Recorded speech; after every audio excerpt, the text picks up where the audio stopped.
Today's topic will be on cryptocurrency. I have John Silvestro and Jerry Fuqua here with me, and just a lot of questions about crypto right now. So John and Jerry, why don't you guys introduce yourself again? Sure. So I'm John Silvestro. I'm a active duty Marine Corps officer and pilot. Also an associate with Luna Capital, which is a cryptocurrency based hedge fund here in the Bay Area. And I'm here for my second episode with you, Michelle, and we're welcoming Jerry today. Hi, I'm Jerry Fuqua. I'm with the Octalysis Group, a gamification consultancy, and associated with VLab, in the past founder of surgery.com and Internet Information Technologies and WorldPoint Interactive. I'm riding shotgun actually today because Tony couldn't make it because of an obligation. And that's it. So let's get started. The first question I have is on transaction fees. What are they and how are they determined? Yeah, sure. I'll dive in on this. So, I'm sorry about the microphone is moving. Okay. So, transaction fees. It's been a lot in the news lately because a lot of people coming into cryptocurrency, especially lately, are noticing the high transaction fees that have been a part of the network lately. And Bitcoin, over the holidays spiked all the way up to a median transaction fee of about $30. Some of the other coins are also seeing high transaction fees these days, like Ethereum, even Litecoin, Monero. Some of these other larger altcoins or cryptocurrency assets are also seeing large transaction fees. And it's important to understand, what they are, why they have been increasing in the recent past, and maybe some solutions to the problem. So right now, when you're looking, we talked a little bit last week or the last episode about the blockchain and the block size, and we talked a little bit about mining, but we didn't dive that deeply into it. But essentially, what a transaction fee does, it's a fee that is associated with your request to have your information or your transaction written onto a specific block of that Bitcoin for that Bitcoin block. And in this case, we're going to use Bitcoin as the blockchain of choice. So essentially, if I want to send Jerry some Bitcoin, I will. In the old days, back when there weren't that many people using the network, I could send it to Jerry. Each block is written every 10 minutes or so, and so my transaction would be written on the next block, and the transaction fee would be very low. It would essentially just be there as an incentive for the miner to write that onto that particular block. As long as the blocks are not full, then you have a situation in which you can keep those fees very cheap. And this pool of transactions, if you will, is known as the mempool, which is short for memory pool. And this is something that I was thinking about today. And Jerry, I'm going to kind of give an analogy for it, and then maybe you can kind of correct me as we go through it. But the mempool, the memory pool, you can think of as almost like an airline, right? So if you want to get on the next flight, and it happens to be a popular route going from to, let's just say, San Francisco to Aspen during the winter, and people want to go skiing. There's a big dump of snow, so everybody wants to go to Aspen that particular day. So when that happens, and is the case of Bitcoin, a lot of people want to get on there. So the airline is going to take the highest bidder, essentially, and that's what that transaction fee is. During less popular times, like yesterday, for instance, we saw the transaction fees come down considerably over Christmas because people weren't sending as many transactions. There wasn't much demand for it. The price of the ticket of that same airline comes down. So now you think of this airline, it's sending a flight off every 10 minutes. Okay. You can either decide to go standby, so you're going to pay a lower fee, or you're going to provide less demand by providing a smaller transaction fee. And if that flight doesn't fill up, then you can get on that flight for your low transaction fee and hop a ride in the next 10 minutes or the flight after that. If you missed that flight, you missed that first 10-minute flight, there will be another one after that, and you can again try to go standby, or you can raise your transaction fee to try to get onto that flight. And this is happening every 10 minutes with Bitcoin. So every 10 minutes is another, essentially a flight, or this block is getting written to the blockchain. And in order to get on it, you can pay a very high transaction fee to guarantee you'll get on it, or you can try to pay a lower one and hope that the demand isn't so high that you get bumped to the next block. Does that kind of make sense, Jared? Yeah. The transaction fee is actually an optional fee. It was in the early days. The motivation for miners to do the work was through the bounty that was offered. If the miner won the lottery, they would receive 50 bitcoins as a bounty. Today, that's no longer true because there are so many people trying to get their transactions into each block. It does vary depending on the hour of the day. Sometimes there's less traffic, and you can get in for a much lower fee. And in fact, sometimes, like I think Tony referred to this a while back, he bought some bitcoins from another friend, another John, but the John forgot to put in the transaction fee, and so it took him a few days before his transaction went through. But it did go through eventually. Yeah, and there was a famous transaction. I think it was $150 million, and this was back, 2012 or 2013, and they sent it for 0 bits. So they were able to send $150 million, transact $150 million across the internet for 0 fee. I mean, if you tried to transact $150 million in U.S. dollars right now, sending it anywhere, even sending it from one bank account to another, it would cost you a considerable amount of both time, energy. Lawyers would dip their hands in. The banks would get their cut. The transaction fee itself would be high. A wire transfer of that amount would raise some eyebrows. With Bitcoin, you can do it. It can still be done. Like you said, it can still be done cheaply. But because it is because it's becoming more popular, and because there are more people that are wanting to transact or wanting to send Bitcoin from one place to another, the transaction fees are going up, which is something that the core developers are working on, and all these other developers are working on to find new solutions for this problem. But it does sort of lend itself to what is the question: how do we solve the scalability issue? How do we solve the next hurdle for Bitcoin? Yeah, I remember back in 2013, the Winklevoss twins actually brought this up in terms of the belief that the original Bitcoin network was supposed to be frictionless. Essentially no resistance for a transaction. And so some people are not completely happy with these increased fees because that's creating friction.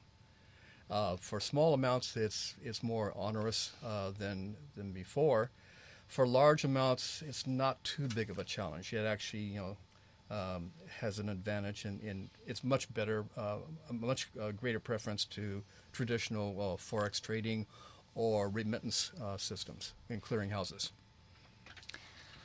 So, how about the issue of forking?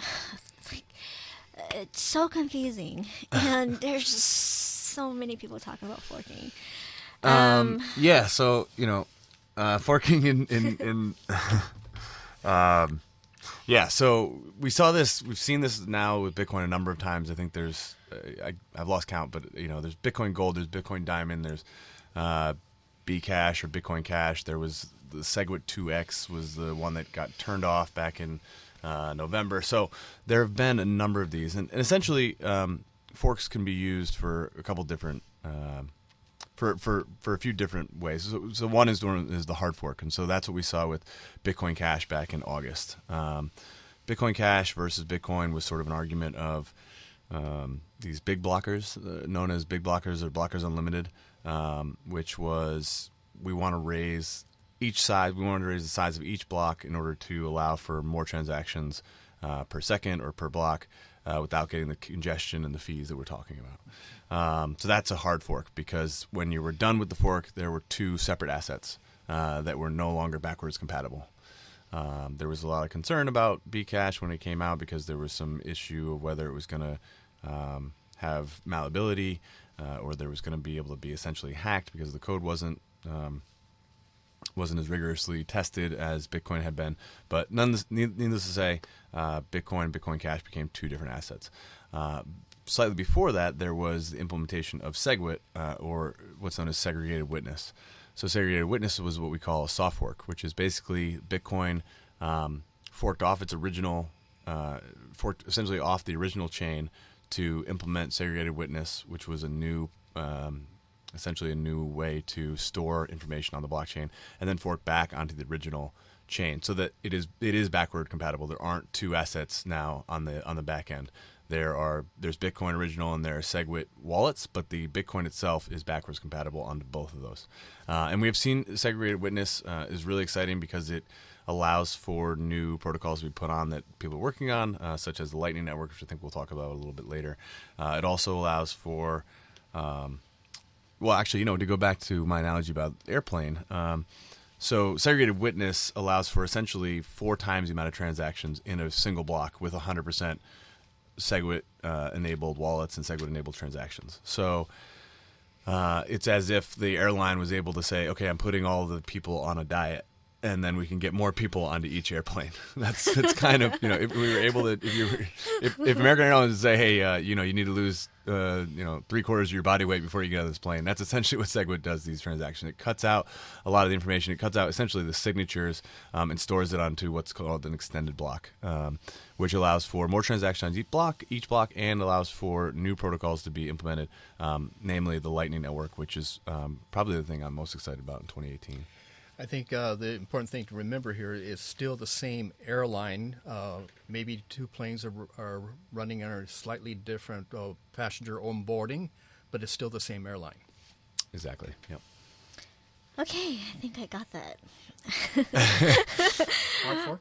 Yeah, right? I don't know. We'll see. Hard fork, soft fork, it's all very... Yeah, there's a lot of words out there that get thrown around, and that's my basic understanding of the importance of a hard fork versus a soft fork, and we're going to see a lot more of them. And that's the other thing, is that that they're going to continue, and you only need a certain amount of consensus to create a new fork. And like we said, Bitcoin Diamond, Bitcoin Gold, Bitcoin Cash, Ethereum Classic. There will be more and more of these as people kind of continue to move forward and see what comes next. Awesome. I think of them as branches. Yeah, there you go. Yeah, yep. We could actually create a forking map for all the cryptocurrencies, and it would kind of be like a tree. Yeah, absolutely. It looks very similar to a tree architecture. Okay, next question that I have is a really, really easy one. No such thing in crypto. And it is really the war between Bitcoin and Bitcoin Cash. Is there a civil war going on there? You want to take this one, Jared? At least for now? No, just remember that this is a hard fork. Bitcoin Cash is a hard fork, so it's essentially like creating a new airline to compete with the original airline. Yeah. And so the issue with Bitcoin versus Bitcoin Cash. So there has been, it really depends on who you're talking to and who you're asking. There are a lot of promises that are being made by Bitcoin Cash. They say it has 8 times the amount of capacity in a single block. They say that the transaction fees will be will be drastically lower, and it'll be instantaneous, which are just fundamentally untrue. So, and this all sort of comes from a few big players in the Bitcoin community, namely Roger Ver is one of them, Jihan Wu is another. Gavin Andreessen, I believe, is part of that team as well. I could be mistaken about that, but really the name that people are throwing out a lot right now, and the one that I would say is sort of leading this charge is Roger Ver. Roger Ver was once known as Bitcoin Jesus back in the early days. He's one of the early adopters of Bitcoin. He is one of the first people to invest in Bitcoin entrepreneurs and Bitcoin businesses, and he has been a real evangelist for this for Bitcoin for many years. In the last year or two, he's sort of become a bit of a pariah especially with Bitcoin maximalists, because he has been pushing this Bcash and blockchain or block size unlimited and moving for bigger blocks, which I believe, and I think a lot of people who believe in Bitcoin, is a threat to the decentralized nature of Bitcoin. and some of his claims are just flat out wrong. So he went on CNBC, I believe it was 2 weeks ago, right when Coinbase, which started offering Bitcoin Cash, which we kind of always knew they were going to do. They were going to have to issue it or allow it to be traded at least by January 1st, but sort of out of nowhere, they just released this onto Coinbase. I think it was last week. And at the same time, Roger Ver was on CNBC essentially saying that Bitcoin Cash is instantaneous and free to transmit, which are both incorrect. It has essentially the exact same architecture as Bitcoin, so it's still, no matter how fast you're going to do it, you're still looking at 10 minutes as almost a minimum. I mean, if you put it into the mempool right at the very end of a closing of a block, you might get it in faster than that, but generally speaking, average transaction time is still 10 minutes. And you can look all this stuff up. It's on, if you go to bitinfocharts.com and you take a look at, bitinfocharts.com, and it has on there average transaction fees, average transaction times. It's all on there, and unless BitInfoCharts is a propaganda network for Bitcoin, maybe their information is wrong. But from my own personal, so I was curious about the numbers after he made that claim, and so I went on there and I crunched the numbers, and we'll post a graphic of what I came up with in the link to the video, but. Basically, what I found was not only is Bitcoin Cash not cheaper, nor is it faster than Bitcoin, but at the same transaction volume. So if you look at when Bitcoin was doing 5,000 transactions a day, or when Bitcoin was doing 10,000 transactions a day, or 100,000 transactions a day, which Bitcoin Cash has maxed out at about 125,000 transactions so far, is the most it's done in a single day. If you look at days in which they had the same transaction volume, Bitcoin was actually 19 times less expensive to transact in terms of transaction fees. So Bitcoin Cash right now is actually 19 times more expensive. Now that's if you're comparing, it's impossible to compare these things right now because they're completely different sizes. It's like saying this 747 is the same as this Cessna 172 airplane that's trying to, take. One's trying to take 400 passengers, the other's trying to take 2 people and their bags to Tahoe for the weekend. You just trying to say that they're the same and saying, oh, well, Bitcoin Cash is cheaper. Well, yeah, Bitcoin Cash is cheaper because only 100,000 people are trying to use it. Whereas Bitcoin, you got 400,000 people trying to transact in it every 10 minutes. And so making that comparison between the two is just disingenuous. And I think what this is really teaching me, and again, doing my own research, and what's taught me about the issue going forward is that on-chain scaling is a myth. On-chain scaling is not possible to have this be what we want it to be, which is a global payment system, maybe, or a global store. Well, again, it depends on who you're asking and what they believe the true vision of Bitcoin is. But if we believe it's going to be a global method of transacting value between people, then on-chain scaling just does not work. I don't care if you have 10 terabyte blocks that close every 15 seconds, and it still doesn't scale on chain. And that's when we start getting into scalability issues. We talk about off chain and near chain and those kind of things, which we can get into as well. But I guess my overall point on this is that Bitcoin Cash versus Bitcoin is this quote unquote civil war that is being pushed by mainstream media or others, whoever has an agenda to push these kinds of things, and a lot of people who are new to the space and new to cryptocurrency and new to Bitcoin are buying into it because they see, okay, I can transact with Bitcoin, it's going to cost me $15, let's say, or I can transact with Bitcoin Cash and it's going to cost me $1. They think that people just assume, oh, there's no difference between the two, so that's why I'm just going to use Bitcoin Cash because all I'm seeing is price right now. And I think, you compare it to a premium product versus a non-premium product. And yes, $15, $20 is a lot to transact. And it prohibits people from buying coffee. It prohibits people from transacting for small things. But if I want to securely transact $1 million right now, then I would do it in Bitcoin in a heartbeat. I would do that way before I did it with Bitcoin Cash or really any other chain at this point. Now, can we solve these problems as we move forward? I think absolutely. I think we are in the very early days of this, and we have really exciting things coming out just in 2018 for Bitcoin. But all that being said, I think that this sort of, like I said, civil war, quote unquote, between Bitcoin and Bitcoin Cash is really being drummed up by a lot of people who have a stake in which one wins. In the end, maybe Bitcoin Cash does win. Maybe Bitcoin wins. I think, though, that the real lesson from these two is that you have to do a little bit of homework and realize that there are big differences between the two, and just saying one is cheaper to use than the other is disingenuous and it is not accurate to say. I'll just add a couple of comments. First, the developing groups for both Bitcoin and Bitcoin Cash consist of a lot of very, very bright people, very knowledgeable people. The group for Bitcoin is much larger, not necessarily more experienced, but much larger group.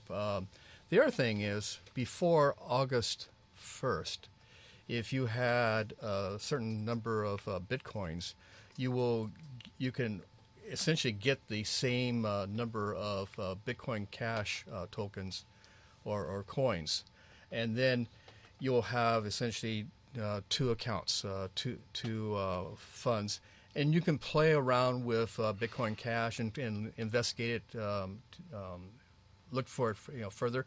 You can even trade back into Bitcoin with Bitcoin Cash, but don't go the other way. At least not now. Don't try to buy Bitcoin Cash coins with Bitcoin. That's not advisable. Wait until Bitcoin Cash proves it is a superior coin in some way before you venture into it. It's a very dangerous path to take. And I think we forgot something, Michelle. We should have reminded ourselves earlier today, which is that neither Jerry nor I nor Michelle are financial advisors, and so this is for entertainment value, this is for entertainment, and this is for information, but this is not advice either way, any which way. We're going to be talking about ICOs later. We'll be talking about Bitcoin Cash and Bitcoin.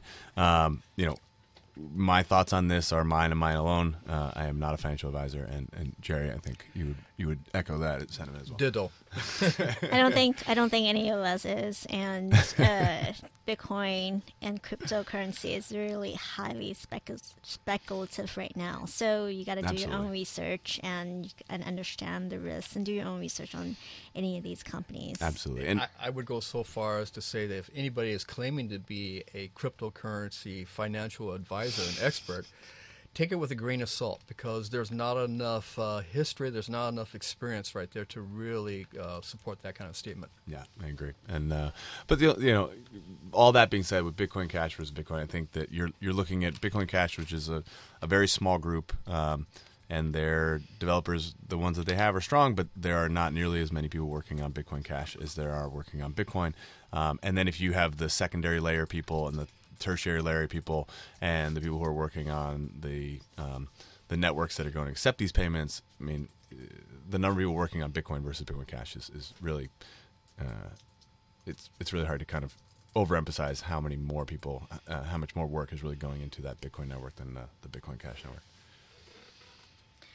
I wanted to talk a little bit about scaling on-chain versus off-chain. What is the infrastructure for scaling right now? Do you think that will change in 2008 and beyond, 2018 and beyond?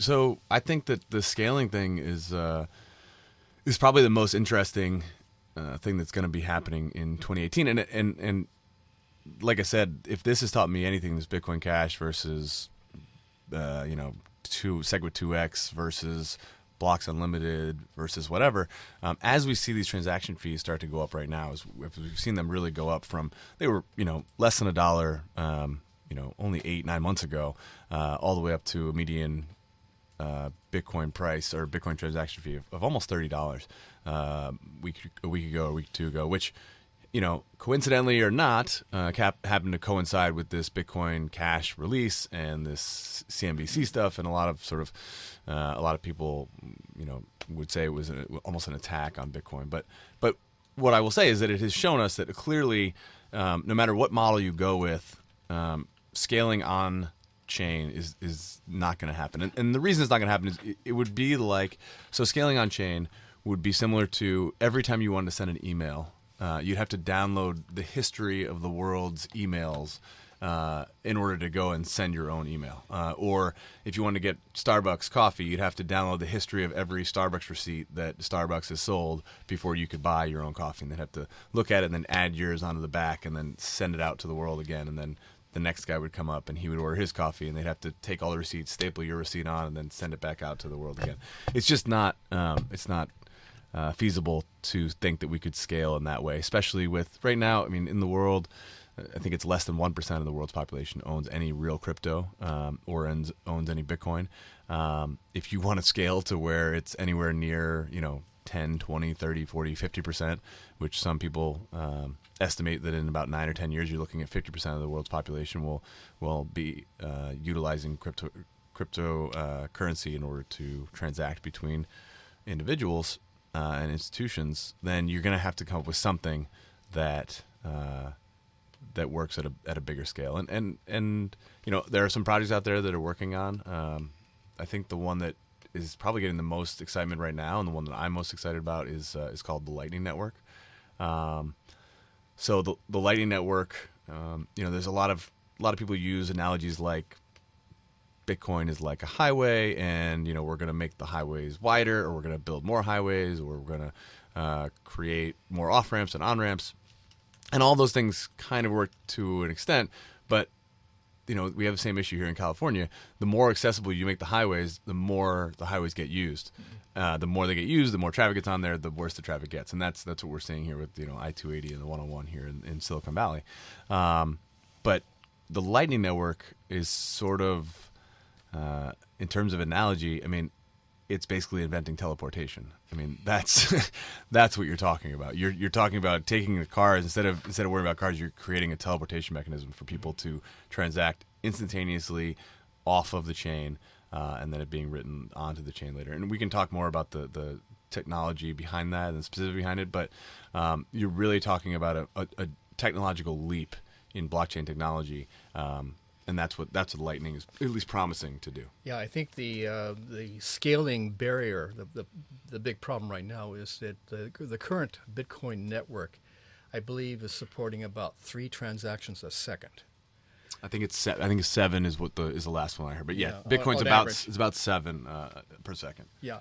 When you compare it to something like Visa or MasterCard, which are on the order of probably 10,000 a second. I think, I actually just looked this up today. So I think on average they're at about 4,500 to 10,000 per second, but they can scale during peak demand up to 65,000 per second. Mm-hmm. So that's what you're looking at.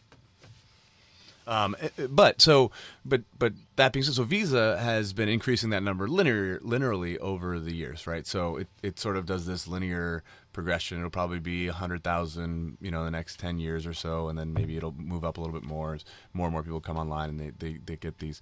But Bitcoin, with the Lightning Network, you're looking at parabolic return. So right now it says 7. So like, oh, well, they're doing 65,000 and we're only doing 7 per second. Well, you never catch up. Yeah, well, okay. So we move forward a year and now it's 14, and then you double again, and it may not be on that scale of every year. Maybe it's every 6 months we double, right? Yeah. So 14, and then we move up again to 28, and so on and so forth. And then by the time you actually hit parity, where the Bitcoin network can handle the same number of transactions per second as the Visa network or MasterCard or whatever payment system you want to choose, 6 months after that, it's already doubled that number. So let's say they meet parity. Let's say that, just for argument's sake, they make parity at 100,000 transactions per second. Bitcoin catches up, and now they're at parity. 6 months later, Bitcoin will be 200,000, and 2 years later, it will be 10 times the amount of transactions per second that Bitcoin network will have over a Visa or a MasterCard. Mm-hmm. And that's really saying something incredible, because what you end up with in the long run, as these things start to scale, is you end up with essentially streaming money. And that's a really interesting idea, right? Because instead of thinking about it as transactions, same way that the internet used to be these, packets of information to you and then packets of information to me, and back and forth and back and forth. And that's sort of what the Bitcoin is right now. But today we have streaming internet. We have streaming music. We have streaming video. We have streaming virtual reality. We have streaming data. And that's what the Bitcoin network, and that's what's really interesting, I think, about when we're talking about Bitcoin, because it really is a new technology, right? It's a brand new protocol that we are still just in the early days of. But we do have this schema of the internet that came before it. And if you draw similar parallels, people are looking at Bitcoin Cash. To kind of go back to Bitcoin Cash versus Bitcoin as a scaling mechanism, Bitcoin Cash is looking to solve the scaling issue by essentially adding more tubes to the original computer. So, John, I think I have a friend here on Facebook who has a question and listening to us. And he just want to confirm that you're saying that over the long run, some speed can be added in that's exponentially faster than Moore's law. I'm sorry, can you repeat that one? What I'm saying is that it's going to be faster than Moore's law? It'll be faster than Moore's law. Well, I mean, you could use Moore's law, but Moore's law is a hardware problem. This is a software problem. Software does move a lot faster. There are a lot of things that are faster than Moore's law. Yeah, I mean, so yeah, Please so I mean, list the different ways. Moore's law is great. I mean, absolutely, Moore's law. I think at one point it was 18 months. I think it's moved up a little bit. It's like 20 months or something like that now. But Moore's law is a hardware issue, and hardware is much more difficult to scale than software. Software scales at software speeds. It scales at the speed at which developers can come up with new protocols or utilize new math, and not only that, but now because we're all connected to the internet, you have even faster solving of problems that seem intractable, only a few days ago or only a few months ago, because you have this sort of hive mind that can come in and create new solutions to what would seem impossible problems just 6 months ago are now solvable by the amount of people, the amount of brain power going into each of these problems. I'll make an observation too. Yeah, the original white paper is viewed as maybe being deficient in terms of scaling, but it's not really a deficiency. It's more of an inadequacy. But the thing is, if you compare it to the original development of the internet, back in the late 60s, early 70s, when it was the DARPA net, they anticipated that there was going to be about 10,000 connected computers in the entire world, and they would grow slowly. And that turned out to be incorrect, but that didn't prevent them from developing new protocols, new formats, TCP/IP and HTTP, a lot of other technologies to increase the speed and bandwidth of the entire internet. So similar, this is what the promise of Lightning offers. It promises the ability to scale up and to make things much faster. Social media also has another question, and it's a follow-up question. Okay. So his name is Barry. Why wouldn't this apply to competitive networks? The scaling issue?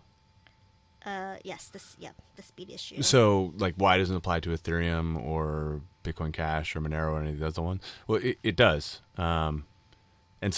And I think that's a misunderstanding that people have, is like, well, wait, we're not seeing this sort of increase. But if you look at Ethereum, and you can go to BitInfo charts as well, and I highly recommend people go there and check it out, because you can do a lot of your own sort of research. But if you go to BitInfo charts and you can look at the increase in price, transaction fee wise, of all the networks, Ethereum has seen a large spike in its transaction fees. Bitcoin Cash, if you look at transaction volume versus transaction fees, it has also seen a spike. It was almost at $1 the other day, which again is neither free nor instantaneous. And I think you will see, and I guess that was my point earlier, which is it doesn't matter if it's Bitcoin or Ethereum or Monero or whatever blockchain or whatever on-chain coin or asset you're talking about. If you get enough demand for it, eventually they all run into the same scaling issue. John, how about Visa? What about Visa? How about why hasn't Visa grown? Or has Visa grown? Well, so like we were talking about before, so Visa has been able to grow at a linear progression, but comparing Visa to Bitcoin or any of these decentralized cryptocurrencies, you're talking about just completely different assets, right? You're talking about a centralized payment system, which in the short run can be grown in a linear fashion at a faster rate, and it can also be grown. It can also be more efficient. So a decentralized network, by definition, is going to be when we're talking about on scale, when we're talking about on chain, is going to be less efficient, and more expensive. So the question is really why isn't Visa scaling as fast? And I think we need to first talk about the differences between what is physical and what is not physical, because I certainly used to work at PayPal, and I think Visa was catching up from cards to payments, and now cryptocurrency is just really different.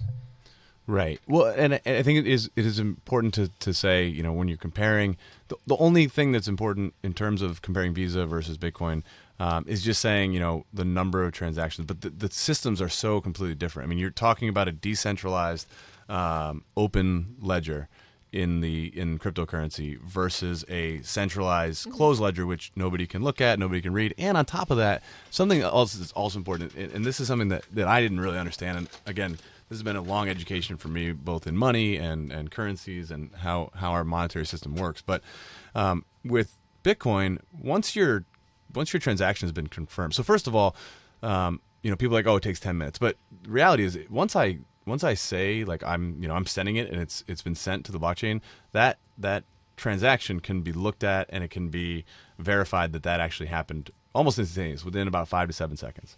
Now, it might take as long as 20 minutes, 30 minutes, 40 minutes for it to confirm, but that means that, that transaction, I can say, hey, Michelle, I sent you $10 and you'll have it in 20 or 30 minutes, but it's on there and I can't take it back and you're just kind of waiting for it to confirm.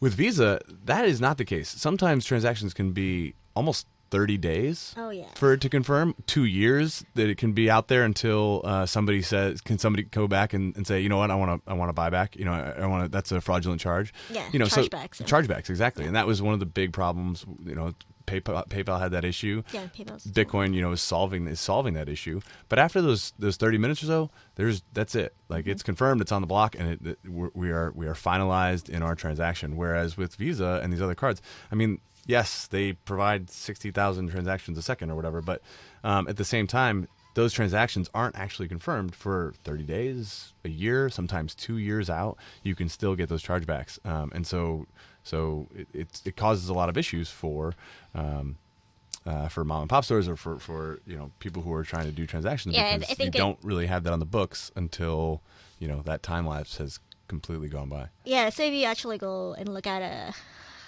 how the funds circulate to different institutions, that's completely very different from the blockchain and the Bitcoin and the cryptocurrency. So we're eliminating a lot of these old systems. Absolutely, yeah. I mean, well, also when you're comparing Visa to cryptocurrency, you're talking about a mature market versus a new market. So the growth rates, how they react and everything is completely different. Well, and to just hit on that scalability issue. So if you were a computer scientist, or if you were a student studying computer science, back in the early 90s, your professor would have probably told you the internet can never scale to do what you want it to do. They would have probably said it's physically impossible because of the physical limitations of the internet under the protocols that we have. We'll never be able to send that amount of information over the internet because the packs of information are just too small and they won't be able to send. And so people are saying the same thing right now about Bitcoin, right? They're having the same. You're using a schema from what you've seen so far to try to predict how the future is going to look, and it's just not possible unless you open your brain up. You try to use some parallels from what we've learned in the past, and again, I think the internet is a great parallel for this, because it is one of those things where you would say, I can barely send an email, I can't download a picture, I can't do any of these things that they say I'm going to be able to do. I'll never be able to shop. I'll never be able to watch TV on it. I'll never be able. And now today, and we're still in the early stages of what the internet's going to be capable of, and we're again in Bitcoin. There's no reason to think that we won't solve these sort of scalability problems. I think Andreas Antonopoulos talks about it a lot. He says, the internet failed to scale for 25 years, and look what we've got now. Bitcoin's been failing to scale for the last 9 or 8, and we're just getting started. In the 1990s, there was a conference, Asian Pacific Communications Conference, which actually had dignitaries from Washington, and they were talking about scaling in terms of optical fiber for the backbone. And they were talking about hundreds of gigabytes of bandwidth. And they often said, well, this is probably not necessary. This is way overkill. We'll never use that much. Now we're talking about hundreds of terabytes of bandwidth. Well, and I told this story the other day, too. So my good friend Josh Davis gave his nephew a new computer for Christmas. And it was a terabyte hard drive. And when I was in college, I went to Johns Hopkins, where they control the Hubble Space Telescope, and we had this amazing tour. As director of NASA, the director of NASA at the time was giving us their tour, and he's walking around, and he goes, "Oh, I got something really cool to show you guys. Come here, come check this out." And so we walk around this corner, and there's this, looks like basically the half of a refrigerator, black box sitting there in the middle of a room, in this cold room. And he's like, "Does anybody know what this is?" And you have to remember, this is 2002, so. We're all like, oh, I don't know, some kind of storage or whatever. We kind of, knew it was a server, but other than that, I didn't know what he was talking about. And, so he goes, this is a terabyte hard drive. I think there. I mean, I think there will be a convergence. Well, yeah, but I guess my point is, like, I didn't even know what I barely knew what a megabyte was at that point. We were still in kilobyte floppy disks almost. And this guy's talking about a terabyte. And now I literally in my computer, in my bag that's sitting right here on the floor, I have a 2 terabyte hard drive that's about the size of my iPhone. And so, again, that's more Moore's law kind of thing. If you put that into the idea of software, it's even faster, and the scalability goes even faster. And I'm really excited to see what happens in 2018. I think there's some really exciting technology that's going to be coming out for really all cryptocurrency, but Bitcoin specifically. And the Lightning Network is a great example of that. And Lightning is being tested. It's already been tested on the testnet. Actually got tested on the mainnet, I believe, today for Bitcoin.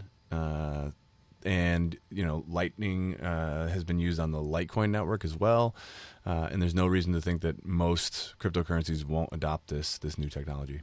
You might want to tell them what the test net is versus the real.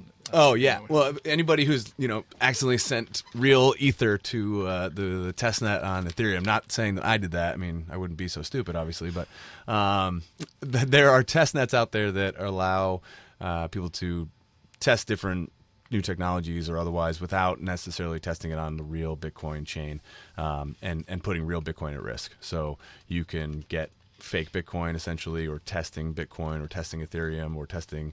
Right now, I'm working on a new net called Grin, which is the test net for a new technology called Mimblewimble. And using your terminal on your iOS, you can go in, you can test it, you can mine sort of this test net Grin, this test net Bitcoin, testnet Ethereum, whatever what have you, and it's a completely separate chain from the real Bitcoin. So it allows people to sort of, without consequence, test new technologies to see if they will work. Let's move to the next question, which is Bitcoin a bubble? Should people freak out? What should we think of that? Well, when you say bubble, the first thing that comes to my mind is, where does it fit on the hype cycle? And I actually wrote a paper about 3 or 4 years ago about Bitcoin, and it was addressing the concern about this. Is it a bubble? And the problem was we didn't know where it was on the hype cycle. Right now, it's been through several hype cycles, and it keeps surviving. So, yes, there's going to be a bubble, but it's going to recover, and there's going to be a new bubble in the future, just like the internet. Yeah, I mean, is Bitcoin a bubble? Wait. No, sorry. Wait. Is the internet a bubble? Yeah, that's good. I think it's a similar question. Well, actually, they were talking about the web. In the 90s, they said, okay, is it a bubble? And yes, it was a bubble. And in March 2000, the bubble burst, and the value of all the transactions, all the commercial investment in the web was reduced by half within a few days. Yeah, I mean, I think Amazon crashed by 90% or something like that. But they came back. But look what Amazon's doing now, and I think you might see something similar. I mean, some people think that is what 2013 was, sort of this Bitcoin false start. So you had Bitcoin released in the white paper written in 2008, gets released in 2009. Only a few people know about it before 2010. Starts to gain some traction, and then it ramps up in terms of. No, we're just talking price. I mean, which is really the only way we have to measure sort of what we're talking about right now when we're talking about bubble. But there was a lot of technology kind of being brought into it, a lot of people being brought into it, a lot of interest. The price spiked all the way up. I think it hit about 1,300 at one point, but let's say it's 1,000, and then it crashed from 2013 all the way down. So in 2013 it hit about, like I said, 1,300 or 1,000, crashed all the way down to 200. I think 187 was the absolute bottom. And then it kind of entered what we refer to as this crypto winter, really, where it sort of stayed there, kind of fluctuated between 200 and 400-ish for a number of years, from basically 2013, 2014, all the way until 2015. You started to see the price start to climb up slowly, and then 2017 really was this gangbusters year where it really took off. And yes, even this past week, if you look at what happened over the Christmas holiday, when late November, early December, the price spiked all the way up to 19,000 or so, and then it crashed all the way back down to 11,000 this past week, and now today, it's back up to 15,000, 16,000. You just got to look at the time horizon is really what it comes down to. And some people viewed it as a crash. Other people said, no, that's just a correction. It's a correction. It's a consolidation. It just goes ins and outs. Well, it goes up and down. And to give you a little bit of perspective, I think I don't know exactly how many times, but I think this year alone, in 2017 alone, there have been crashes of 25 to 30% or greater 7 different times. So, people last week, and I love these stories when you see it on, especially when you see it on CNBC or mainstream or any sort of central news network that only reports on this thing every once in a while. Now, you can go to places where they have tons of great information on this, and they're constantly updating, and they are used to these sort of crashes. But every time, one of these things happens, one week they'll say, oh my God, Bitcoin's up 20%. And then the next week they'll say, well, it recovered 10%, but don't forget it was down 30% last week. They always kind of plug that in there, and it should be realized. And Jerry, brought this up earlier, which is the volatility and the risk profile of this asset cannot be overemphasized. I mean, you could very easily put your money in tomorrow and it'd be worth 30% or 70% of what you put in today, but. At the same time, the growth from if you go back on the time horizon, if you zoom all the way out, or even zoom out 6 months or a year, Bitcoin's up 25 to 30x in a little over a year. Ethereum is up 89x in a little over a year. Litecoin is up 86x in a little over a year. And that's not investment advice. I'm not saying you should go put your money into any of those things, but over enough time horizon, these 30% dips don't really add up to much when you have 30 or 40 times your money in a little more than 12 months. And during this discussion, we're totally ignoring volume.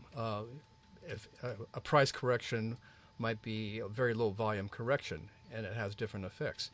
The similar analogy I like to throw in here is like if you had invested in Pan American Airline and then it went through the crash in 1990 or so, you lost everything. It disappeared.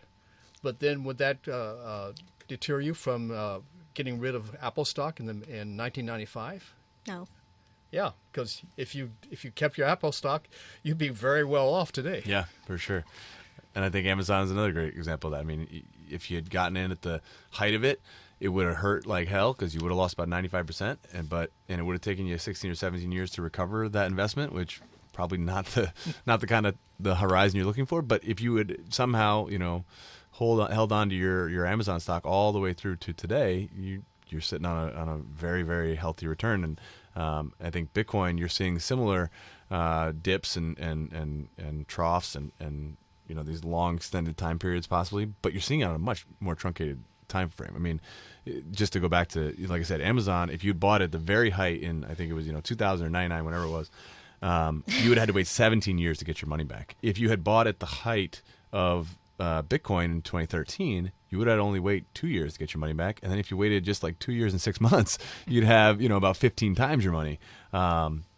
From that time frame. So you're seeing these bubbles and bursts, and they're happening, at a pretty regular rate. I mean, if my estimate's right, and it's 7 times over the last year, you're talking about once every month and 7 days or so, month and 8 days, 9 days, something like that. You're going to see one of these things. And so over the course of, but it's recovering much more quickly too, because you're also looking at, and this is, to come back all the way back to the original question, is it a bubble? So the way that I look at Bitcoin, the way that I look at this technology is you are not looking at a standard commodity or security that is bubble and bust and representing some underlying technology. It is the technology itself. So you are seeing an adoption curve of this technology rather than a price curve of a underlying security or commodity. So when I like to talk about Bitcoin, I like to talk about, what I think could happen with the price or what could happen with the adoption. I'd rather compare it to the number of Facebook users over time, or the number of Google searches over the time, or the number of emails sent over the time, as opposed to the price of Microsoft or Apple or one of these tech stocks that's had these huge swings over the last 20 or 30 years. I think it is a much more important to think more about, are people going to adopt this? And if they're going to adopt it, the price goes up. And I think you're seeing a lot more people entering and staying than you're seeing people enter, lose some money, and leave. Those people aren't holding because they don't believe in the underlying technology. And so, the thing that I always tell people when they're first getting into this is like, buy a little, and we covered this last time, was my takeaway after the whole thing was, buy a little Bitcoin or buy a little cryptocurrency assets, whatever floats your boat, whatever you think you want to invest in, but then start learning. And that education is going to pay off so much more, because when you really realize what this is, and you realize what the possibilities of a truly decentralized international cryptocurrency that is digitized and and has the possibility to be instantaneous and almost free to send anywhere in the world, you start to realize this is just better money. This is better money, and solves a lot of problems that we have in a system that because we are in this country, we're in the U.S., and we have this great financial system that allows us to do things like Venmo and PayPal and send money instantaneously to each other using a centralized network system. We don't really understand, until you start digging into it and realizing what these problems really entail, that this is a world-changing, powerful technology. And when you start educating yourself on that and you realize it, then those returns that you're talking about can come, because you start feeling more confident, more comfortable in investing maybe a little bit more of your net wealth into this. Now, not saying anybody should go out and invest their whole net worth, but I am saying put a few bucks in it, put a few dollars into it, invest a little bit in it, and then once you invest in it, you start to see it grow. You start to educate yourself, and then you start to grow more. You educate yourself more, and it's just this self-fulfilling adoption prophecy, which eventually looks like an S curve. And if you want to Google S curve or technology or technology adoption S curves, you'll kind of see what I'm talking about. So, John, we have a question from social media. Okay. So the question is, why not the number of transactions over time instead of speculative price? You mean in terms of the scalability that we're talking about, or the demand for it? It's both. Well, I think you'll see. Pretty clearly that those are almost. I'm not going to say they're 1-to-1, but my guess is that. Well, first of all, the price is a lot more interesting, right? So I can get a headline out there that says Bitcoin hits $20,000, a lot better than Bitcoin hits average transactions of 6,000 per minute. Like, no, who cares? That's it's much more exciting to say Bitcoin's hit a new price threshold than Bitcoin has hit average transactions in a given time period. But I think that's a good question. I think that we should be looking at average transactions, because it does tell you the robust nature of the network. What I'd really like to see, especially when we're having these conversations about which coin is better than the other coin, or which one has better transaction fees or otherwise, it shouldn't be average transaction fee, because that's not comparing apples to apples. That's comparing, like, let's say Bitcoin is a giant freighter ship in San Francisco Harbor, and Bitcoin Cash is really just like a little speedboat, because it doesn't have any it doesn't have any weight on it yet, right? Like, nobody's put any weight on this thing, so it's just zipping around. It's like, oh yeah, we're free and cheap and fast. Like, take a look at us. And it's like, okay. And then the freighter says, okay, here, take some of my volume. Here's a shipping container. Poof, the thing sinks. You know what I'm saying? So, like, having that conversation is not accurate. It's not fair. So I would love to see if you could have, if people would talk more about transaction fee per volume or per daily volume rather than just transaction fee, average transaction fee, because it's not fair to compare those. How about compared to the number of emails in terms of growth? Number of emails? Like number of total emails around the world versus the number of transactions of Bitcoin, or I mean, I guess I kind of hit on emails as like a growth metric or an adoption metric earlier.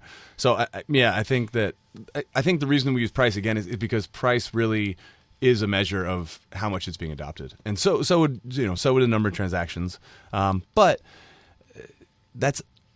as transaction fees go up, especially on Bitcoin network, people are less incentivized to transact. So the price is actually a better metric of adoption, because I may put, let's say somebody puts $1 million into Bitcoin, they transact it once to put it in a safe storage space, and then they don't transact again for years. But that doesn't mean that there hasn't been an extra $1 million worth of adoption that's gone into the network, right? Mm-hmm. And I think you see the same thing with. Whereas transactions, as the fees have gone up on scaling, or trying to scale on chain at least, people have been transacting less versus the price. And so I think the price is just a more accurate representation of the actual adoption of Bitcoin rather than the number of transactions at a given time period. Now, when Lightning becomes a thing, and if it delivers on what has been promised to us, and again, these transaction fees, SegWit. I think it hit a high of 16% adoption the other day. It was a Christmas miracle that it went from like 12% to 16%, but now it's back down to about 14%, and it doesn't seem to be sustaining these SegWit transactions. And again, to go back, SegWit transactions allow for more transactions to be put in a given block. Right now, there's about 16% of all transactions are SegWit. But that could be changed if consumers understand that and they demand it be adopted by the different wallets that they use.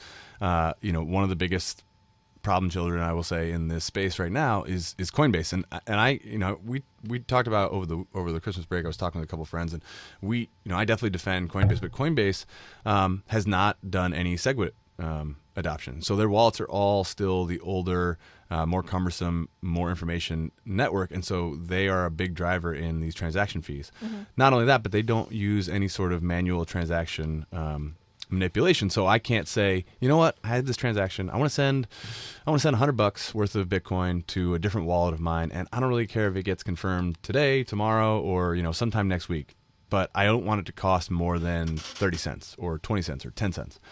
With Coinbase, I can't do that, right? I can't set any sort of transaction fee that they use their own algorithm to figure out, how much it's going to cost you to send it around. And that is also driving up the price. So non-SegWit adoption and not having manual transaction fees that you can set yourself as a user is driving up the price because it's using these algorithms. And, I had a friend who tried to send one off of another wallet, Exodus, which I actually really like, but they have the same problem. I believe they have done Exodus has done SegWit, but they haven't done any manual transaction fee. It cost them $95 to send Bitcoin. One transaction. And that's, again, because Exodus has said, we want to ensure that your transaction is going to show up on the next block.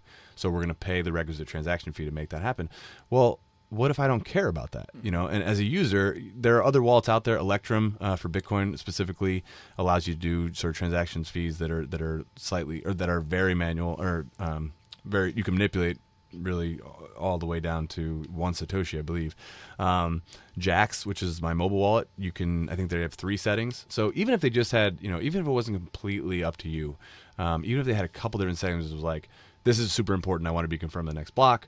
This is relatively important, I want it to be confirmed the next 6 hours, or this is not that important that it gets confirmed that soon, like please have it confirmed in the next week or two.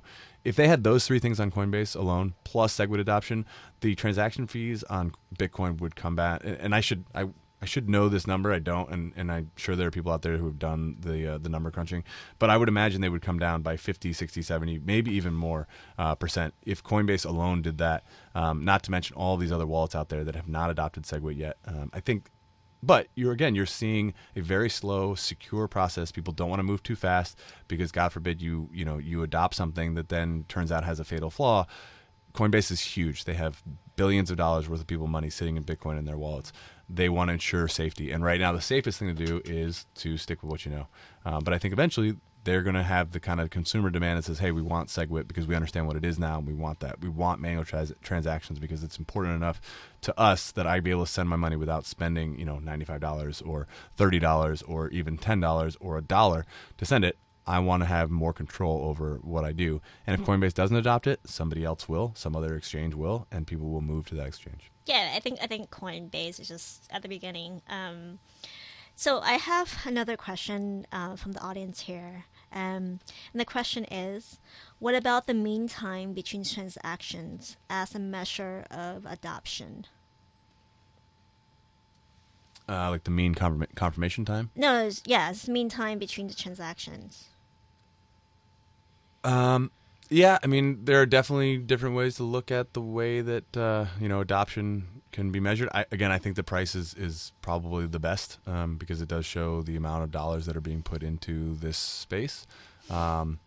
Mean transaction time, yeah, I don't know if I really have an opinion on whether that's an adoption metric or not. Okay, awesome. I think personally, and I'm not providing legal investing or tax or accounting advice here, I think I wrote something on how I think the cryptocurrency is just getting started. And I spoke a little bit about the Bitcoin overview. And I did this on December 18 when the price was at 18,897. Market cap is 316 billion. Visa then is 257.94 billion. PayPal is 90.92 billion. Wow. Gold is 7 trillion. And then when you look at the coin supply is 16.7 million. Mm-hmm. And then just overall on the crypto assets, the total market cap, and this is on December 18, is 608 billion. The total trading volume is 38 billion per day. Bitcoin dominance is 51.9%. And there was a number, there was 1,365 number of assets on the market. And then from a very, very big picture perspective, I think the technology on the software and hardware will get better as time goes on because there's a lot of smart people out there all over the world because this is global now. Yeah, and I think you just hit on something that I was just going to mention, which is comparing Bitcoin or any of these assets to single companies. You nailed it. I mean, it's an international global phenomenon. It has international global demand in a way that these other institutions or companies I think that Bitcoin, right? And I think Bitcoin passed Netflix or one of these other ones, and it was a big story. And it's like, yeah, it's kind of a big story, except that if we think this is going to become what I believe it will become, if Bitcoin maintains its dominance of 50% or higher, and the crypto space, the crypto assets become worth what I think they will in terms of market cap, you're talking about, Bitcoin being worth 10, 20, 30, 40 trillion dollars as an asset someday. And again, over a certain time frame, you could be looking at cryptocurrency being worth the same as M1 or M2, which is sort of the monetary supplies that we have in this world. And you're talking about $100 trillion, $240 trillion, $320 trillion. These numbers that just they don't even really make sense to talk about them. It's sort of like talking about a one Google, for instance, one followed by 100 zeros. It's numbers that we can't really even comprehend anymore. But in terms of comparing it market cap wise, I think they're interesting right now because they are on parity with those.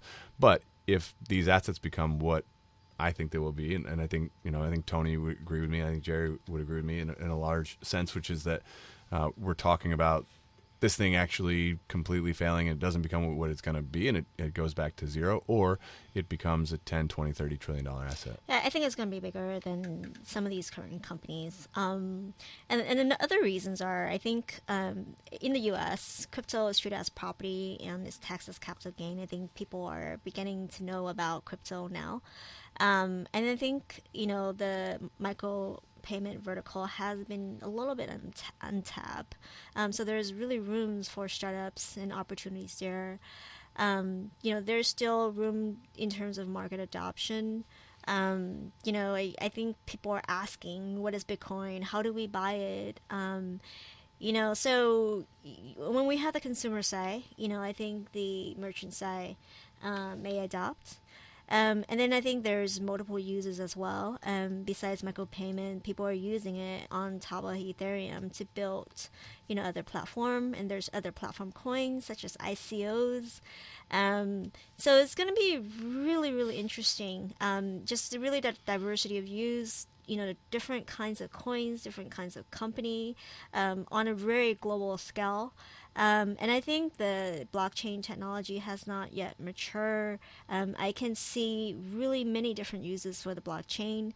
And I talk about the global virtual currency, and I think even as an investment opportunity, I think you can buy a coin and then you can sell it, versus traditional investment. You look at the team, you're kind of stuck. Yeah. Well, so we talked about Naval Ravikant last time I was here, and I actually just heard a podcast with him. I think it was yesterday. Might have actually been this morning on the way to work, but he was talking about and when we're working on this as well with VLab, sort of the idea of ICO as disruption to the VC model. And the VC model used to be relatively long, right? Yeah.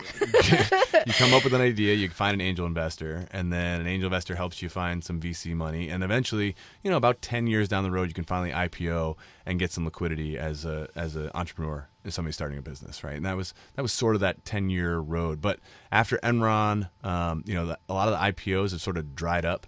Getting liquidity is much more difficult. And again, you have that sort of 10-year runway of time frame that you have to get to before you can actually get some money out of the thing. ICOs has I won't say completely yet, but 60 seconds. ICOs are possibly on its way to completely disrupting that 10-year model that we talk about, because if somebody can come in today and say, hey, we're doing an ICO, and they can get some pre-investment, maybe they have a couple angel investors that give them money to buy some computers and maybe do some research and rent some space. So maybe a couple $100,000, something like that, and they give them some token. And then 2 months later, they can ICO. I think I call that distributed investing. Sure. Because I think, to get VC funding, I feel like you almost have to be a guy, you almost have to be white. And you almost have to know, like, the VCs in Sand Hill. And, it's like, I don't know what they're looking for. But, it's kind of exclusive. Right, you nailed that Sand Hill Road, right? You had to go with your hat in hand to Sand Hill Road and, hope you met the one guy that you needed to meet who thought your idea wasn't stupid. And then he would maybe give you a little money, and then hopefully, and it was just this sort of, these keys to the castle. There were all these different, moats you had to pass and walls you had to get over, and there were all these gatekeepers.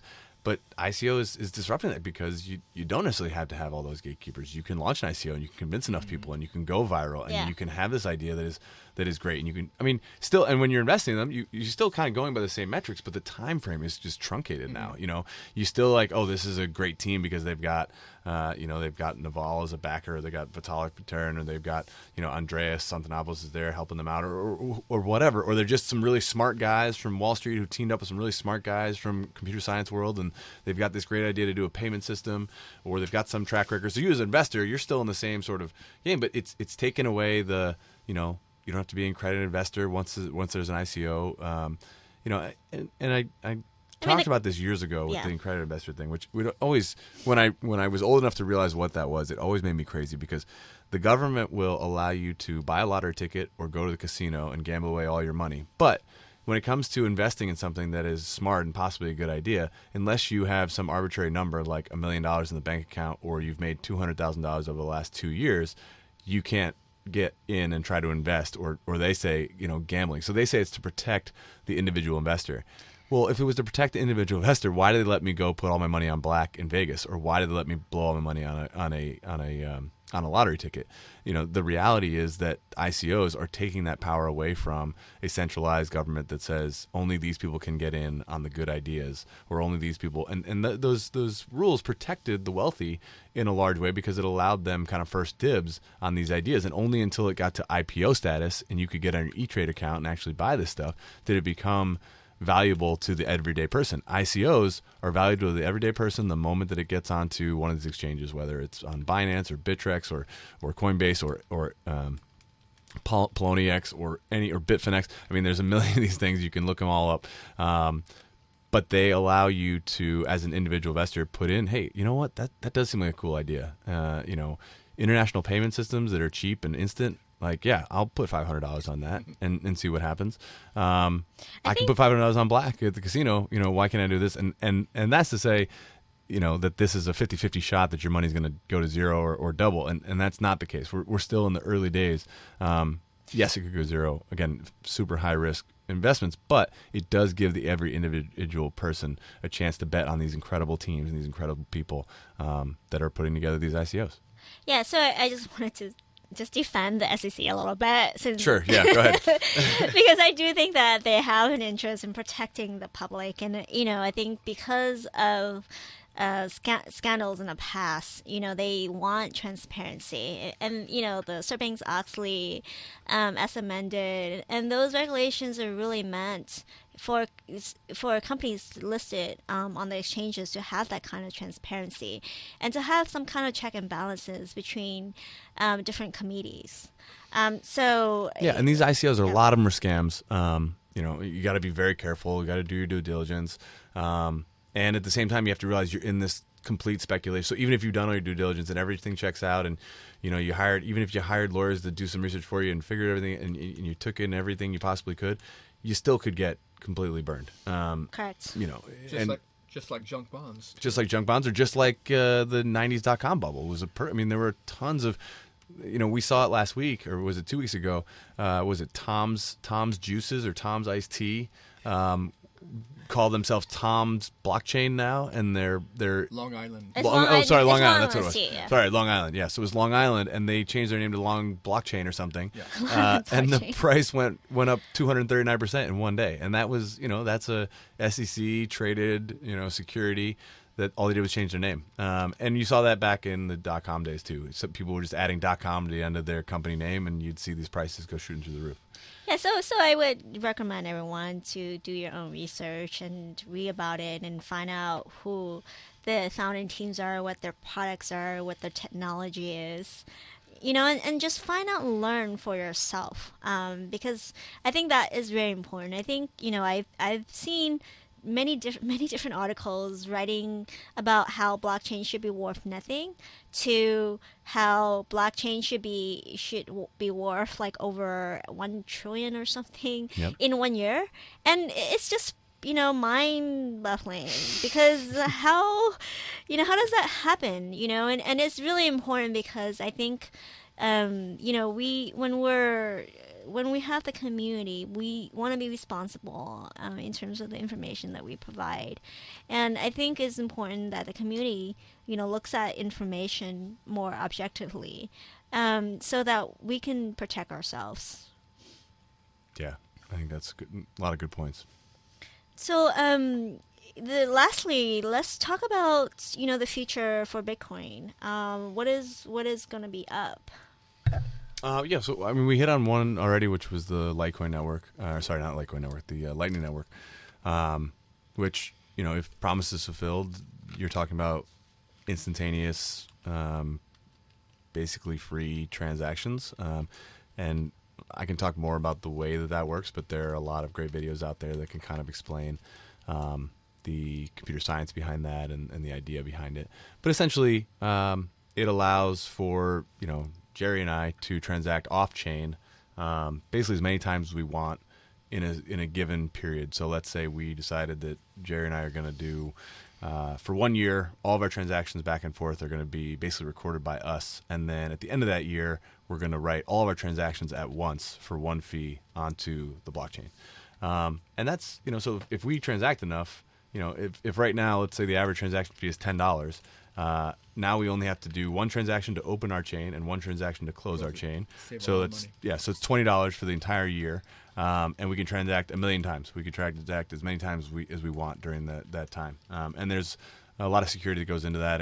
A lot of it has to do with time expirations and dates that are set, and then the signatures that we sign on each one of those blocks. But essentially, we're creating our own blockchain between the two of us that once one of us disagrees, we can either send it back, or at the end of our time that we've allotted, we can send it back. And so that sounds interesting. It's still $20 for us to transact, but it certainly saves us a lot more money than if we want to transact 1,000,000 times and it costs $10 every time. But the interesting thing with Lightning is it doesn't just have to be between Jerry and I. It can be between anybody that we operate with or transact with, and using AI, it will be completely transparent to us. We will never see.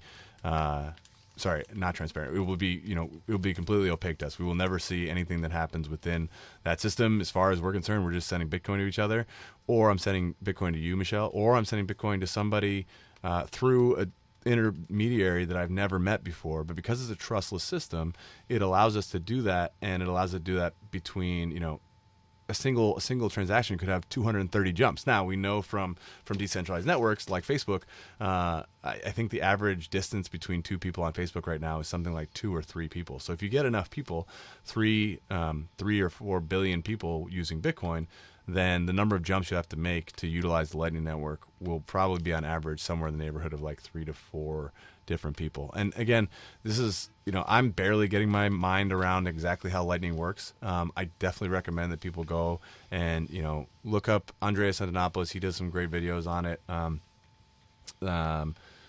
Stark, I believe her name is. She just did a video on Bloomberg this week where she explained, she's the CEO of the Lightning company that's hiring a lot of developers that are working on this. But again, it's open source. So even though there's a company out there called the Lightning Company, the Lightning Network, that is working on this, there are other people out there that are putting in contributions onto GitHub and are putting in their time and effort and energy. And there's enough people that have made money off of Bitcoin that want to see it thrive, that they are starting to hire their own developers or pay their own developers to work on this as well. And so that's just one of them. There's also Rootstock is another protocol that people have been talking about putting onto the Bitcoin network, and that's a competitor with Ethereum. Rootstock, I honestly can't tell you much more other than it is a protocol that will allow for smart contracts on Bitcoin. Mimblewimble is another one, which is more of a privacy issue on the Bitcoin network. Tumblebit, I believe, is another one. And then on the longer time scale, Jerry mentioned earlier that in the beginning days, there was the miners used to get a reward of 50 Bitcoin for putting in their hash rate on a given block. That's come down. It was 25, and now it's 12.5. And then in 2020, you're going to see another halvening. And so when that happens, it becomes more scarce. If the demand stays the same and the supply becomes more scarce, you're going to see the price go up again. And I think in 2020, you're going to see a massive increase in both price and adoption based on that. And it doesn't get talked about, I don't think, nearly enough because people are looking on a much shorter horizon. But, they're building Bitcoin, and this is something that someone said to me the other day, which I think is really important. But we are building Bitcoin for your grandkids, not for you. And, if we wanted to, but I guess the point being, like, if you wanted to survive to that point, you need to work on it now and build it slowly so that it's not just, hey, we built this really cool thing. It lasted 10 years and then it totally flamed out because we didn't, properly build it. And so they're building something that is going to last for generations. And we are building, and everybody who's a part of it is building something that's going to last for generations. It will be useful to us, I promise, but it will also still be useful for the world in 10 years, 50 years, 100 years, maybe even 1,000 years. So we have another question from social media and from our friends, and the question is, I think I can answer that question, but I may not.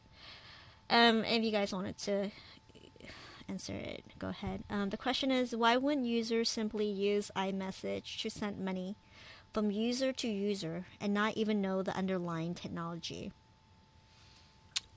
Well, I think that your point is well taken. I think saying using iMessage to send it doesn't take into the fact that it's a decentralized open ledger. But I think you will use Bitcoin very, very much like that. I believe so, right? Too. And that you won't understand the underlying technology, and that you will just send it like it's a text message, or you will send it like it's a like a swipe of a credit card, or putting two cell phones together and sending money that way. I think you will see that, but we're in the early stages. It's just like saying, well, why can't sending an email in the 80s or in the 70s or something like that? it was very difficult to do. Before AOL came along, the internet wasn't accessible to many people, and I think Bitcoin is going to remain inaccessible to a lot of people until the technology gets more user-friendly. And we've seen that evolution just in the last 7 years with Bitcoin. Yeah, I mean, even with PayPal, and I'm just really talking about some of my experiences as one of PayPal's attorney there. We had texts to give, and texting way before the iPhone became a normal thing to the world. Oh, cool. And at that time, we're still, I mean, you can text payments. And then later on, you can send payments via email. And then later on, I'm just saying that the technology will grow, and I think it's possible in the future or very soon just to be able to send cryptocurrency to your friends via text or email. Yeah, I mean, right now it seems cumbersome because people aren't familiar with using, private keys and hexadecimal and all that stuff, and I wasn't either, and I'm still learning, and I'm still trying not to lose my money every time I send something to someone. And I, and to tell a personal story, I messed up. We were talking about the testnet earlier. I was trying to do some stuff on this Ethereum testnet, and it said you need at least one Ethereum. And so I sent one actual Ethereum to the testnet. One Ether? One Ether. And it disappeared forever. And, that Ether is now worth $740 or something. You learned your lesson. Yeah, and I learned my lesson, And so early adopters, they pay a tax. And sometimes it's a tax because they're buying into something that's not useful. And sometimes it's a tax because they literally lose their money, like when they send Ethereum to a test network. Let's go. I think we have about half an hour, and I wanted to talk a little bit about talk about alternative coins, and then give a little bit of a review. So why don't I talk about mine first? Yeah, because you know a little bit about IOTA, and it's been in the news a lot lately, and I'd love to know more, and I don't know all that much about it. Yeah, so we're gonna go around and just really talk about some other coins that we like personally, and this is really not meant to be investing advice or anything. I think everyone has their favorites. And for me, for some reason, I just like IOTA and Cardano. And I like Stellar too, but John's going to talk about Stellar. So IOTA means, it stands for Internet of Things application, so it's IOTA. So when we look at altcoin, we look at the team, the technology, their timeline, the valuation, just little things like that. I think the Internet of Things will expand. We were beginning to see sensors, we were seeing robots, or just really, and then also the clothes with like technology in it. I think that will expand. And then the IOTA is based on something called Tango, which is quantum resistant on the directed acrylic graph. And it's centralized. There's no fees for transaction. It's based on a fixed money supply. So anyone who submits a transaction needs to verify 2 other random transaction. So I really like IOTA. So that was one of my favorite alternative coin. The other one is Cardano, which is called ADA. Their official site is on cardanohub.org. It's led by a former Ethereum CEO, Charles Hoskinson. It's built from scratch with Haskell, which is a new functional programming language, so that it's more secure and reliable. It's decentralized public blockchain and crypto. It's both a smart contract platform and it is a cryptocurrency as well. It provides users with a new consensus called Ouroboros. I don't even know if I pronounce it right. Ouroboros. Trees? What was that? It's Spanish for tree? No. It's Ouroboros. Oh, okay. Ouroboros, which defends the blockchain against attack. Because I really think that privacy is going to be really important, and security, right? And it wants to be the go-to platform for smart contracts. So I think Cardano has a lot of potential. So I like those 2 and Stellar so far. Nice. Jerry, you got?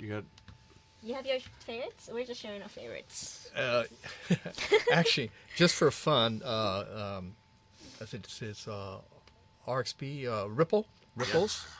And Uh-huh. that's only because I received a little card that gave me, I think, 20,000 ripples about 3 years ago. Eh. and the problem is, a lot of people got these cards and they cashed in, but they misplaced their keys and they can't find them. So I have a story regarding Ripple. Okay, so I and Jerry went to this conference, or we actually put together a conference in what year is that?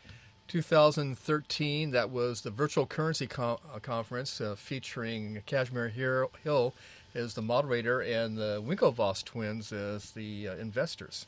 So Ripple was there, and each of us had a Ripple card, and the card contains a lot of numbers on it, right? So I tried to register on Ripple, and I'm like, why is this so long? And I did research on Ripple, and was it in the talk form? I'm like, oh my god, is that part of the number? What is that? Like I still have that card. Well, good. You still have it, so you can still cash it in, right? Yeah.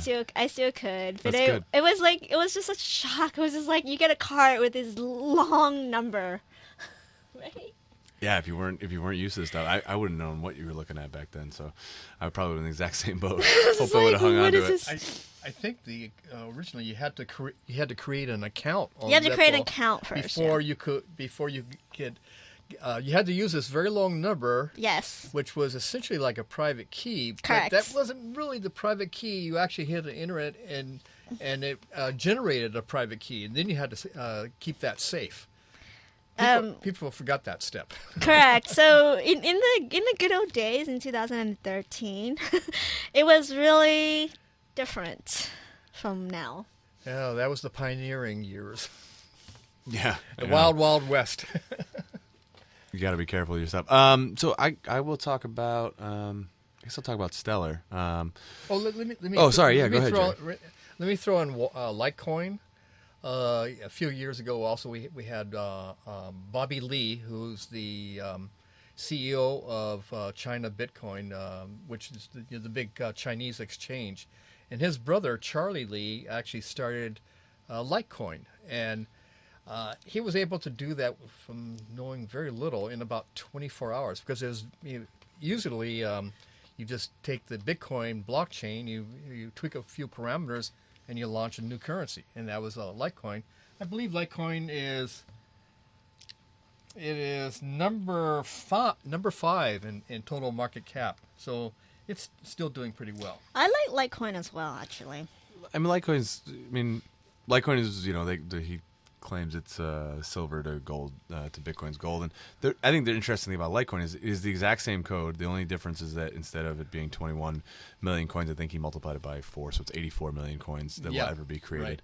Right. But and the block time is 2.5 minutes as opposed to 10 minutes. But other than that, that's the only difference that he's made, which is nice, because it works as a really nice almost like a beta tester for the Bitcoin network, and they've used it that way. They did a couple tests with the Lightning network on Litecoin first. They've done atomic swaps on the Litecoin network, which is something I don't really understand, but it sounds super cool. And then it has served sort of as this, and Charlie Lee does a good job of saying, making his point. It's like, look, together Bitcoin and Litecoin networks are stronger. They're not competitors. They're more of like I said, gold to silver. Yeah, actually, I've heard him say that Litecoin is the tricycle to Bitcoin's bicycle. Oh, I like that. Okay. Hopefully it's to its motorcycle, but we'll see. Now, I think we're using a lot of transportation analogies Right, today. I know, that's true. the other interesting thing was that Bobby Lee said that his brother started Litecoin without telling him, so he didn't even know about it. Oh yeah. Yeah, that's funny.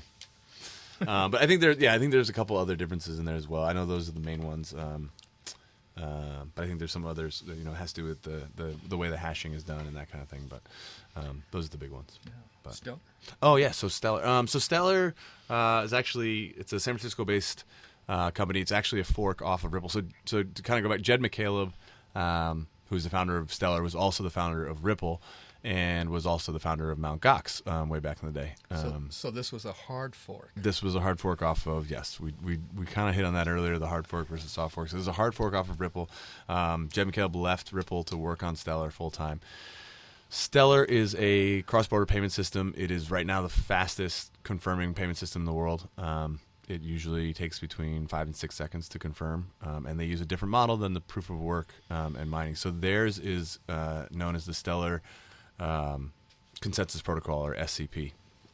And basically, as an individual, I sort of give weight to other people within the network to believe, basically to confirm that a transaction has happened or not. It has a lot of nonprofit bent to it, so they really want to focus on banking the unbanked. So there's a lot of cool things that go into it, and I definitely recommend people read up on it. You can go to stellar.org and you can read through their entire frequently asked questions, which I've done a few times. But it creates a network that doesn't require as much energy or work to confirm all the transactions, which, because it's untested, is probably not is definitely not as secure as a network like Bitcoin or Litecoin or these others, because it is a new idea to figure out whether or not it can be as secure as those networks, and it hasn't been put under, like we were talking about earlier, the same strain as a network like Bitcoin or otherwise.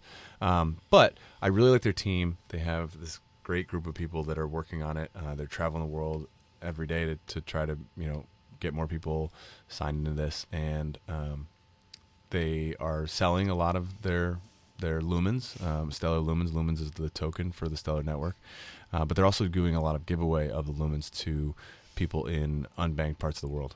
And so the idea being that eventually this will be a very cheap transactional model for cross-border payments that is not centralized like the Ripple network. So Ripple, is a lot more centralized. It's mainly being used as cross-border payments between banking institutions and central banking institutions, whereas Stellar is more focused on the individual and trying to basically bank the unbanked and allow them to do cross-border payments cheaply and efficiently with each other. Zoom as well, yeah. And so I really like Stellar because I like their team. I really enjoy Jed McCaleb and Britt Young. They also have a network called the Lightyear Network that they're working on as well, and I think that they have some really amazing things kind of coming down the pipe. On top of that, they're also launching as a backbone for ICOs in 2018. In January, the Mobius coin is coming out on that network. They were going to launch on Ethereum, but they've changed their minds. They decided to launch on the Stellar network instead.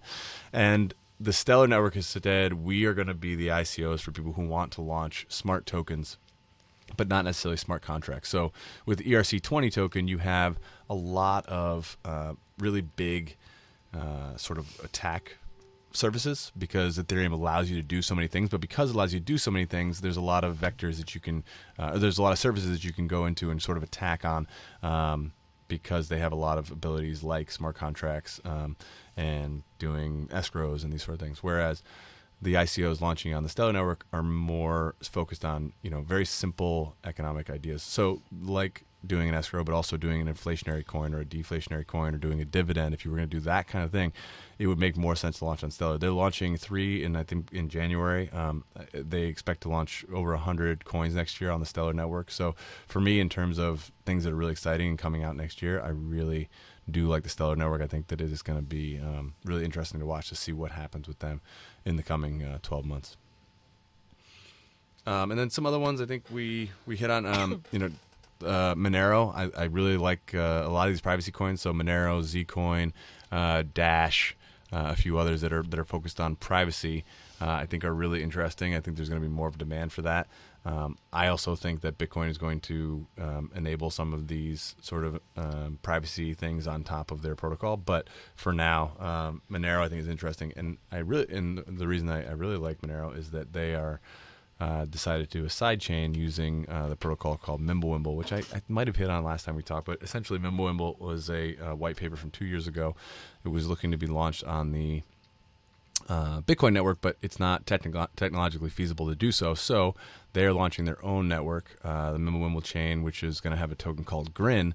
But Monero is also doing a sidechain. A sidechain of Mimblewimble as well, to add in some blinding factors, some blinding numbers, and to make it even more private than it already is.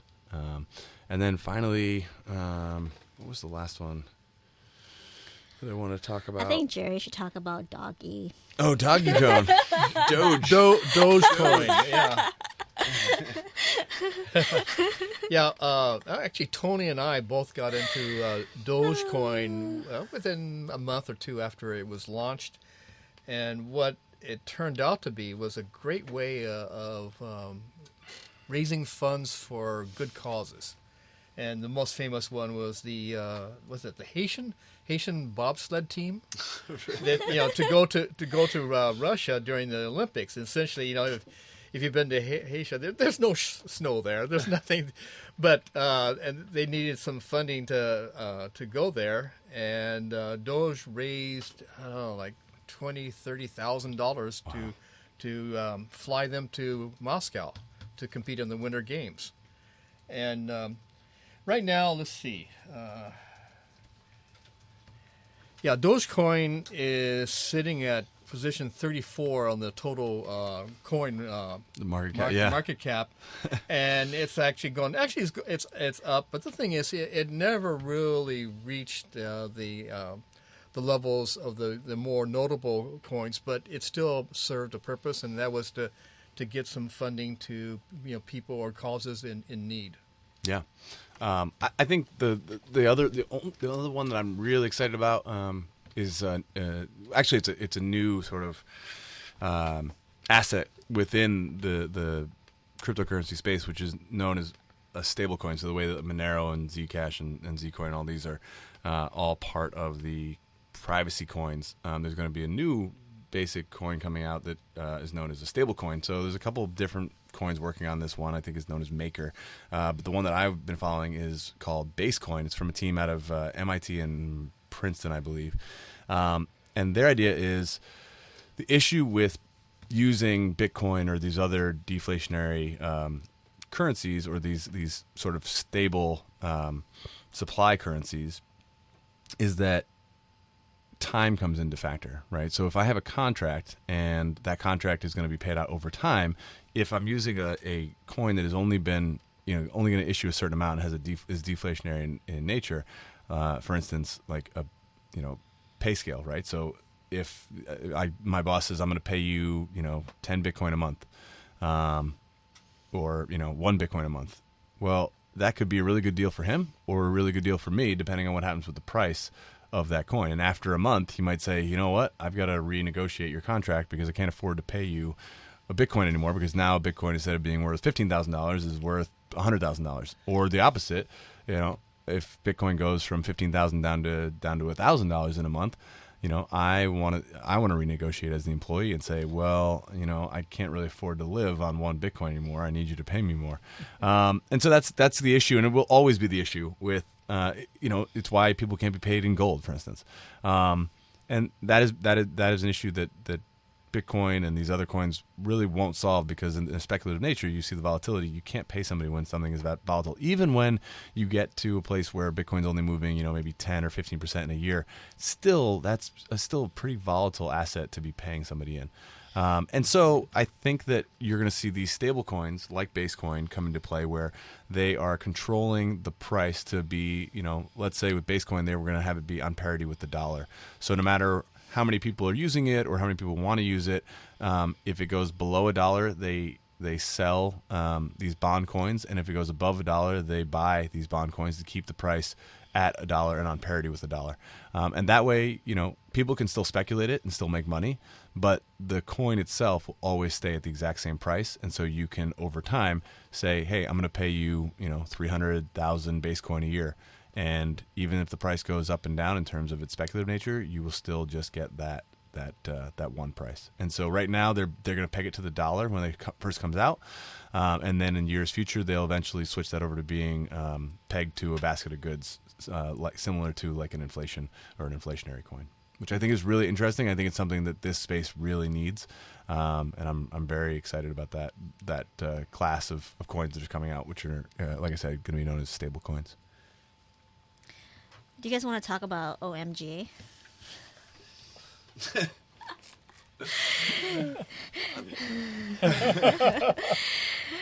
So my friend Jerry here always makes fun of me for saying OMG. So there's a coin called Omaizgo, and their symbol is OMG. Their market cap is $1.3 billion. I think Jun Hasagawa is the CEO and founder of Omaizgo. So OMG solves the fundamental coordination problem between payment processor, gateways, and financial institution using a decentralized exchange. And it's on the ERC20 Ethereum-based token, and it can be stored on the Ethereum wallet. So that's also one of the most popular coin as well. And you can do a Google search on Omaizgo, OMISEGO, OMG, on Google, and you can find more information about that. Yeah, I mean so there's been a lot of this stuff is marketing, right? And Omaizgo has been claiming himself as the Ethereum of China, I think, is sort of what they've been telling themselves, which I find funny because it's a token that was built on the Ethereum blockchain. Yeah, it is.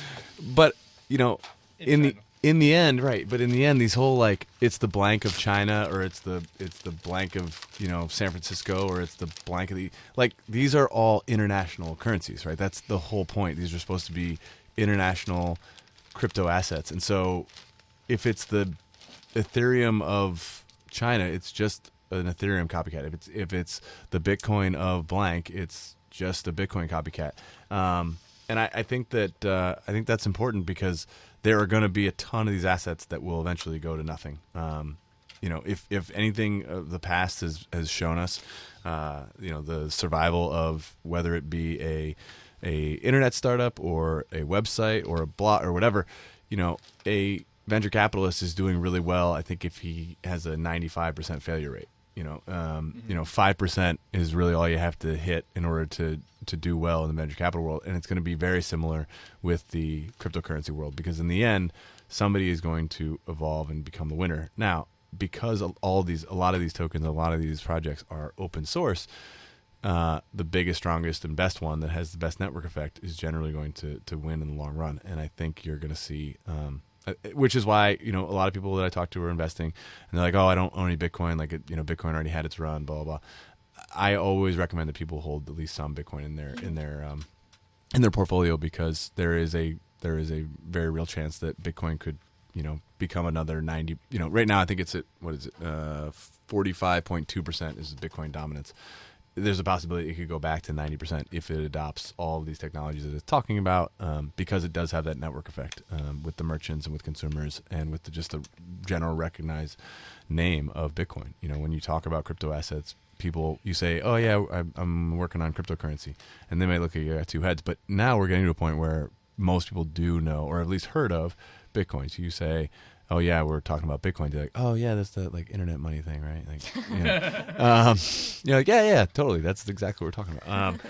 And I just like being, I like to try to be an educator in some way, shape, or form, and I try to learn as much as I possibly can, and then I have fun when people ask me questions, and I try to see if I can still answer all of them. The more questions I can answer, the better off I am, and the better off the people around me are in terms of being fully informed about what's going on in this world and what's coming down the pipe. I was having lunch at Town and Country close to Stanford today, and someone asked me about crypto and Bitcoin. So just to end, what is your which is really the most valuable advice that you wanted to provide to the community? I'm asking for insights. Well, I would actually reflect what John said, and get some Bitcoin, but try a small amount. Something that you can easily lose and not care about, and just learn about it. Learn how it works. It'll give you insight to the other the altcoins, and it'll make you appreciate a kind of a progressive system going forward. So that you begin to see what are the weaknesses of our current fiat currency and our banking system. Yeah, and I think mine's probably going to be the same as it was last time we talked, with an extra caveat, which is buy yourself a little Bitcoin, just like Jerry said. But then prioritize education over speculation. So don't go out and start buying all these different coins you heard your buddy talk about, or you saw on Twitter, or Carter Thomas mentioned, or you start thinking you know something, and then 2 months go by and you realize that was a completely misunderstood belief because you didn't know enough yet. So get involved for sure. Throw a little bit of money into this. It's fun. It's one of the most fun things I've done in a long time in terms of getting educated, and there's so much to learn. It never stops. It will constantly keep you engaged. But yeah, buy a little bit of Bitcoin, and then education over speculation, because in the end, that education will make you a better speculator, a better investor, a better understanding the pitfalls of a certain project you're looking at, and then it'll really give you a chance to dive in fully and really learn as much as you possibly can about this space. Thank you, John and Jerry, for being here today. Thanks, Michelle. Bye. Thank you, Michelle. You're welcome.